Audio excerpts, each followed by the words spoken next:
ہم نے انسان کو محنت اور مشقت ہی میں پیدا کیا. محنت، مشقت، تکلیف یہ ہر انسان کا مقدر ہے، کرنی ہی ہے. فرق صرف یہ ہوتا ہے کہ کسی کی مشقت اور محنت جسمانی زیادہ ہے، اینٹیں ڈھو رہا ہے غریب، کشتی چلا رہا ہے. کسی کی محنت مشقت ذہنی زیادہ ہوتی ہے، بیٹھا ہوا تو ہے آرام کرسی پر، ریوالونگ چیئر ہے بڑی آرام دہ، لیکن اس کی جو ذہنی مشقت جو وہ کر رہا ہے. جو جسمانی مشقت کرتا ہے وہ رات کو پاؤں پھیلا کر سوتا ہے، چاہے روٹی بھی پوری نہ ملی ہو، لیکن اسے پتہ نہیں ہوتا رات کب گزر گئی.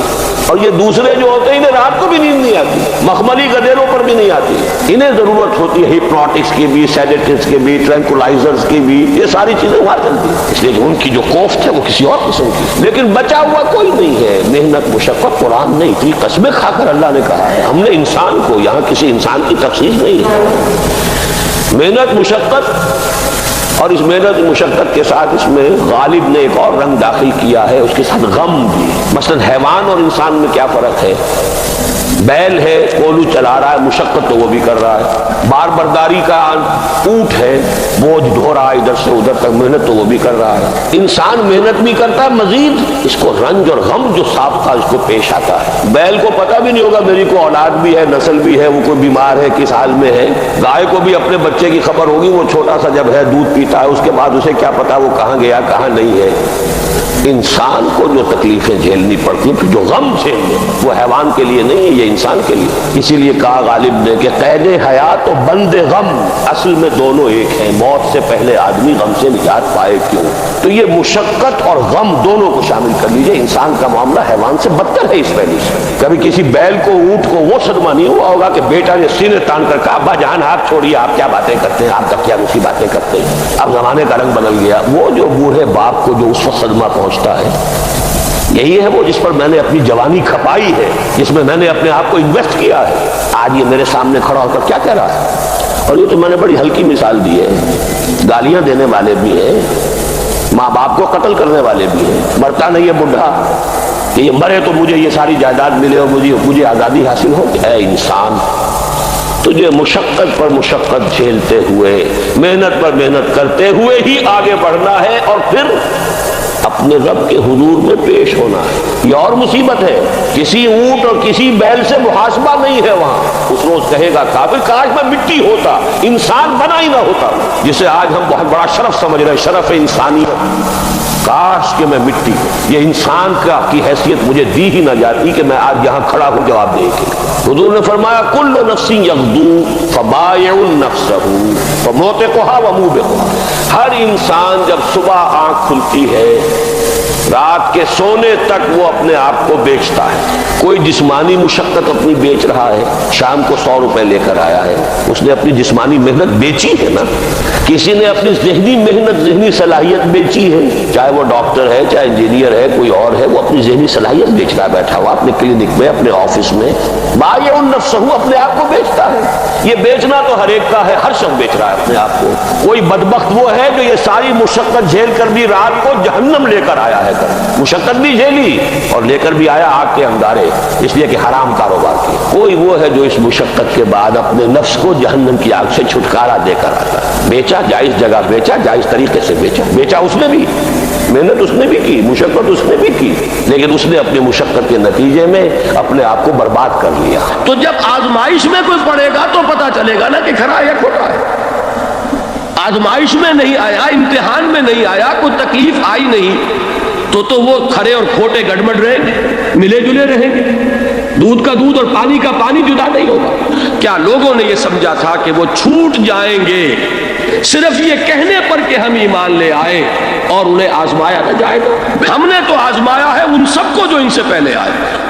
تو یہ تو یوں سمجھیے کہ اس راستے کا ایک مستقل معاملہ ہے. جو آئے سوچ سمجھ کر آئے کہ یہ شہادت گاہ الفت میں قدم رکھنا ہے. لوگ آسان سمجھتے ہیں مسلمان ہونا. جس نے کہا آمنت باللہ، ہم نے آزما لیا. سچ مچ کا یہ ہم پر ایمان کا دعوے دار ہے یا جھوٹ موٹ کا دعویٰ کر رہا ہے؟ یہ سچ مچ کا عاشق ہے یا جھوٹ موٹ کا عاشق ہے؟ ظاہر بات ہے کہ امتحان نہ ہو، آزمائش نہ ہو تو کیسے ان کے مابین تمیز ہوگی. کہہ تو دیا سب نے آمنت باللہ. اب ذرا تھوڑی دیر کے لیے ہم بھی اپنے گریبانوں میں جھانکے. ہم بھی کہتے ہیں نا اللہ کا، ہمارا ایمان ہے اللہ پر، آخرت پر، رسول کا عشق کا بھی دعویٰ ہے، اور جب نعتیں ہم سنتے ہیں تو بڑے جھومتے ہیں، لیکن یہ کہ واقعتاً آدمی جھانکے اپنے قلب کی گہرائیوں میں کہ یہ ہم کتنے کچھ سچے ہیں اپنے اس دعوی ایمان۔ جہاں کوئی معاملہ آیا، اگر ہم اس دین کے اس حکم پر عمل کرتے ہیں تو اتنا نقصان ہوتا ہے، اس حکم کو پیچھے ڈال دیں تو اتنا نفع ہوتا ہے۔ سچ بتائیے کہ ہم میں سے اکثریت کا فیصلہ کس بات کی طرف جائے گا؟ دین کا حکم پس پشت، دنیاوی مفاد وہ مقدم۔ تو معلوم ہو گیا کہ ہمارا یہ دعویٰ جو ہے اللہ پر ایمان کا اور آخرت کے یقین کا جھوٹا دعویٰ ہے۔ کیوں اللہ کی طرف سے یہ چیزیں آتی ہیں؟ دیکھو، کوئی مصیبت تم پر نہیں آ سکتی، نہیں آتی مگر اللہ کے اذن سے۔ وَمَن يُؤْمِن بِاللَّهِ، اور جو شخص اللہ پر ایمان رکھتا ہو، یہدِ قلبہ، اللہ اس کے دل کو ہدایت دے دیتا ہے، اس کے دل کو سکون عطا کر دیتا ہے، وہ راضی برضائے رب ہو جاتا ہے، اس میں شکوہ نہیں رہتا، اس میں شکایت نہیں ہوتی، اس میں تلخی نہیں ہوتی، کیوں ہو گیا، کیسے ہو گیا، کیوں ہو گیا، نہیں ہونا چاہیے، نہیں۔ یہ سارا جو پیچ آدمی کھاتا رہتا ہے نا، اندر ہی اندر وہ جو پیچ کھا رہا ہے، یہ سب پیچ نجات مل گئی۔ پہلی بات یہ کہ یہ اللہ کی طرف سے آزمائش کے طور پر آتی ہے۔ آزمائش، میرا بندہ اس پر صبر کرتا ہے یا نہیں، یا میرے خلاف بکواس کرنے پر آمادہ ہو جاتا ہے۔ اللہ تو ایسا ہے، اللہ نے تو ہم پر کبھی کرم کیا ہی نہیں ہے، اللہ تو ظالم، معاذ اللہ معاذ اللہ معاذ اللہ۔ کہیں ایسا تو نہیں، میرا بندہ جو ہے تکلیف تو جھیلتا ہے میری وجہ سے، یہ سمجھ کے کہ اللہ کی طرف سے آئی۔ یہ سب جو ہے یہ بہت بڑی کامیابی ہے اگر انسان کو حاصل ہو جائے۔ اور اس صبر کے نتیجے میں دو اور باتیں پیدا ہوتی ہیں۔ یہ مضامین علیحدہ علیحدہ دروس کے اندر آتے رہے ہیں، لیکن آج ایک نئے عنوان کے تحت جمع ہو کر آ رہے ہیں۔ پہلی بات یہ ہوتی ہے کہ یہ امتحان کا نتیجہ کیا نکلتا ہے کہ آپ نے ایک امتحان پاس کیا تو آپ کے اگلے درجے میں ترقی ہو جاتی ہے۔ 5ویں کا امتحان پاس کر لیا تو 6ٹھی میں جائیں گے، اب 6ٹھی کا امتحان پاس کریں گے تو 7ویں میں جائیں گے، 7ویں کا پاس کریں گے تو 8ویں میں۔ درجہ بدرجہ انسان کی دینی، ایمانی اور روحانی ترقی کا ذریعہ یہ آزمائش ہے۔ جتنا اس میں صبر ہوگا، جتنا اس میں تسلیم و رضا جو ہے آپ حاصل کرتے جائیں گے تو آپ کے درجے بلند ہوتے چلے جائیں گے۔ آپ کا امتحان کڑے سے کڑا آئے گا، بڑے سے بڑا آئے گا، مشکل سے مشکل تر آئے گا۔ ایک وقت میں ایم اے کا امتحان بھی آپ کو دینا ہوگا، ایک وقت میں ہو سکتا ہے پی ایچ ڈی کے لیے تھیسس آپ لکھیں، پھر اس کے اوپر جو ہے ٹیم بیٹھی ہوئی اور آپ سے وہ بحث کرے، جرا کرے آپ سے، وہ بھی کرنا ہوگا۔ لیکن یہ کہ اگر پرائمری ہی میں فیل ہو گئے تو اس کا سوال ہی پیدا نہیں ہوتا کہ کبھی آپ ایم اے کا یا پی ایچ ڈی کا تھیسس بھی لکھیں۔ اور اسی کو دوسرے انداز میں کہا گیا ہے قرآن مجید میں، وَلِيُبْلِيَ الْمُؤْمِنِينَ مِنْهُ بَلَاءً حَسَنًا۔ اصل میں ابلا کہتے ہیں، بلا یبلو جو ہے عربی زبان میں آتا ہے آزمانا۔ خلق الموت والحیات لِیَبْلُوَکُمْ أَیُّکُمْ أَحْسَنُ عَمَلًا۔ یہی معنی ابتلا کے میں، ابتلا یبتلی آزمانا۔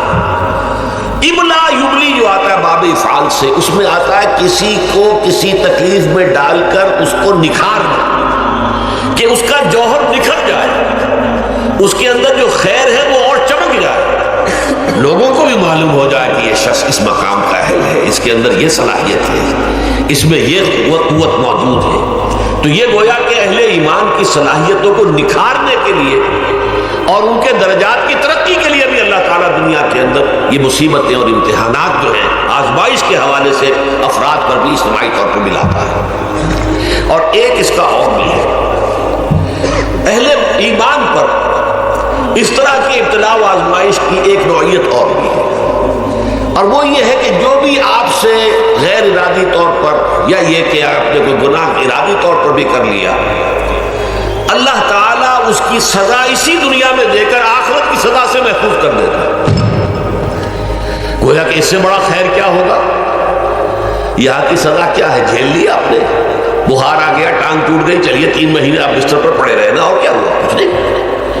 لیکن یہ کہ آخرت کی سزا ملتی بہت عظیم ہوتی، لہذا کفارہ بناتا ہے اللہ تعالیٰ ان جو بھی گناہ ہو گئے، غلطیاں ہو گئی ہیں، ان کا کفارہ اللہ تعالیٰ بندہ مومن کے لیے، حضور کی ایک حدیث ہے، اس کا مطلب مجھے اس وقت یاد نہیں ہے، کہ مومن کا معاملہ عجیب ہے، اسے کوئی تکلیف پہنچتی ہے صبر کرتا ہے، اس کے گناہوں کا کفارہ بن جاتا ہے، اور اگر کوئی خوبی ملتی ہے تو اللہ تعالیٰ کا شکر ادا کرتا ہے، اس کے درجات بلند ہو جاتے ہیں۔ تو یہ معاملہ جو ہے اللہ تعالیٰ کی طرف سے بندہ مومن کے حق میں خیر کہ در حقیقت اس کے ان گناہوں کی پاداش کہ جو اس نے یہاں کر لیے ہیں یہی دنیا میں دے کر دھو دیا جائے، پاک کر دیا جائے۔ جیسے آپ کو معلوم ہے دھوبی جو ہے کپڑے کو بھٹی میں چڑھاتا ہے، گرم پانی میں ڈالتا ہے تاکہ اس کا میل نکلے، اس کے آگے پٹکتا بھی ہے ذرا اس کو تاکہ وہ میل اچھی طرح چھٹ جائے اس سے۔ اسی طرح اگر دنیا میں ہمارے میل چھٹ جائیں، دنیا میں اگر ہمارے گناہ دھل جائیں تو یہ بڑے نفع کا سودا ہے، بڑے نفع کا سودا ہے، بڑے نفع کا سودا ہے۔ اس اعتبار سے آپ غور کیجئے کہ اگر یہ حقائق ہمارے سامنے رہے تو کیا کوئی تکلیف دنیا کی ہمیں بھاری محسوس ہوگی؟